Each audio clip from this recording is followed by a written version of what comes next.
Uyon ra ang Land Transportation Franchising and Regulatory Board nga magbutang og mga bus stop sa Natalio Bacalso Avenue.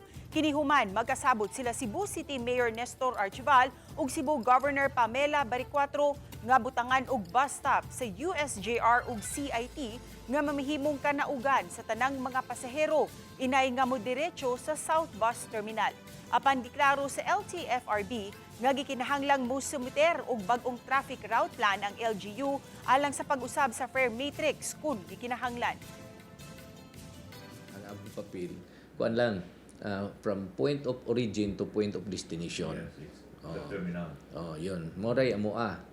Pero napod may coordination gyud sa LGUs kay once nga duna na sila i-implement nga kani kung nato bus stop atong iiro gamay ang distansya, amo na po ng papel nga mohatag ni og fare matrix.